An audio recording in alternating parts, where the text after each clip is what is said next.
இதுவே புத்தகம். இதுல எத்தையும் சந்தேகம் இல்லை. உள்ளச்சம் உடையவருக்கு நேர் வழி காட்டியா.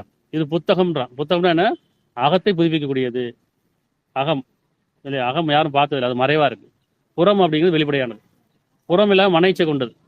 புறம் நம்ம புறத்தை பார்க்கக்கூடிய எல்லாமே மனைச்சது, மனதுக்கு கேடானது. அகம் இருக்கு இல்லையா, அதை நம்ம ஒழுங்குபடுத்திட்டே வரணும்.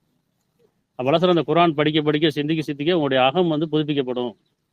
அழுக்கு நீங்கிக்கிட்டே வரும், உள்ளச்சம் அதிகரிக்கும், உணர்வு அதிகரிக்கும், இறை நம்பிக்கை அதிகரிக்கும், உங்களை பற்றியான ஞானம் கிடைக்கும், படைப்பின் நோக்கத்தை பற்றி அறிஞ்சிக்கலாம், இறைவனை பற்றியான ஞானம் கிடைக்கும். அப்படின்னு சொன்னா இது புத்தகம், அகத்தை புதுப்பிக்கக்கூடிய. இது மட்டும் தான் புத்தகம்ன்றான். எந்த புத்தகம் படிச்சு நமக்கு அகம் புதுப்பிக்கப்படுதோ அது மட்டும் தான் புத்தகம். அதுதான் வேதம். நிறைய புத்தகம் படிக்கும்.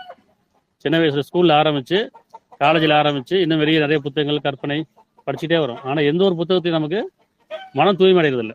அங்கே மனைச்சி அதிகமாகுது, பெருமை அதிகமாகுது, போராமை அதிகமாகுது, குணக்கேடுகள் அதிகமாகுது. அப்போ அது புத்தகம் கிடையாது. புத்தகம்னா என்ன?